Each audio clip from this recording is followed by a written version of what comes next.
you're supposed to take this one and go like this to that one. Another one. Okay, I'll hold it. We are live at Raven Street Dance Studio on Easter. Easters.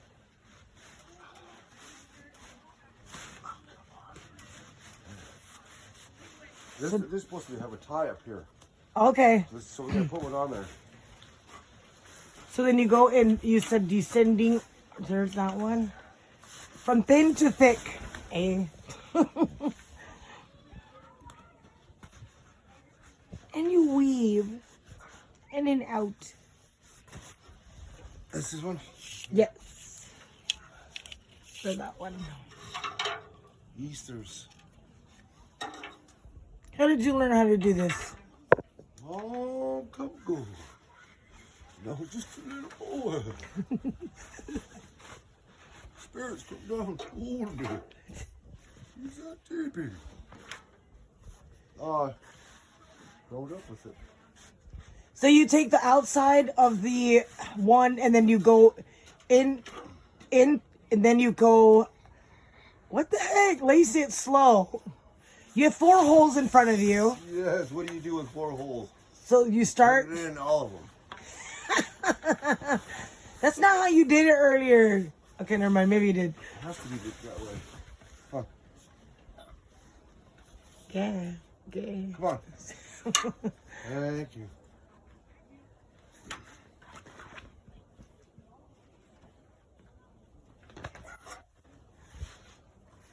What is this step called in the tipi erection process? Called putting in the pins.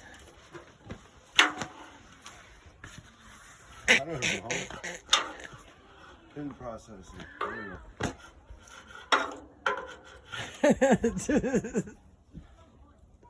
Happy Easter. Happy Easter.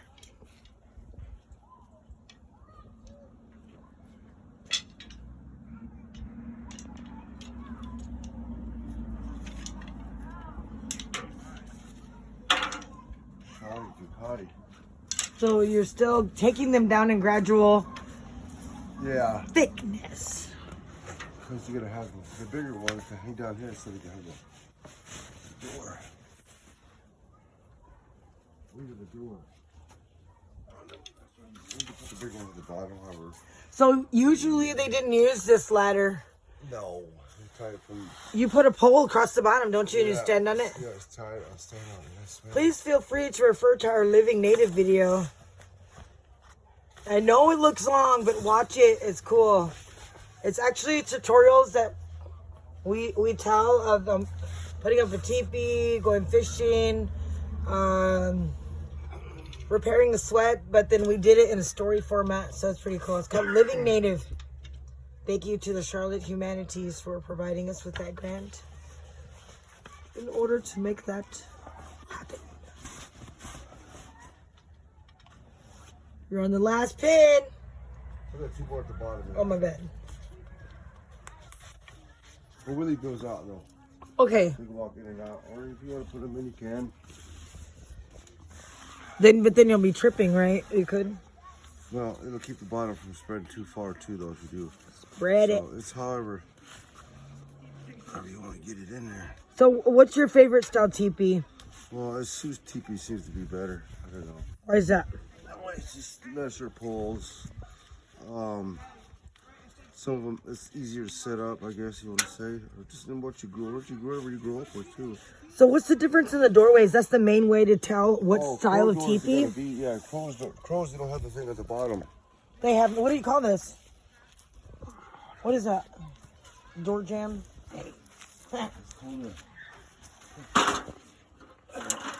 In the comments, if you know the actual name of this position or this part of the teepee, feel free to put it in the comments. We'll give you a shout out, maybe a free t-shirt. It's called the door. It's called the bottom of the door. So if you don't want that there because it can trip, but then what's the use of having it? Keeps water out. No, it just keeps, I don't know. Keeps the teepee tighter. Google it. Let me know. Oh my God.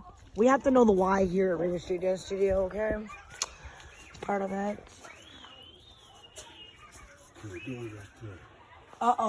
Uh-oh, we have a breach. So what do we do here? Sew it up when you get a chance. Patches? So how can you make the patches? You just put like a same Same kind of fabric. on this side. Super glue, and then, So then that's where you could just add designs. Yeah, you can do Instead of it being a big old ugly patch. You know what I'm saying? It's probably where polka dots came from. They're not hailstones, they're patches. I'm just kidding. Okay, well, stay tuned. Only at Raven Street. That is pinning the teepee Okay. with Lonnie Street. Thank you.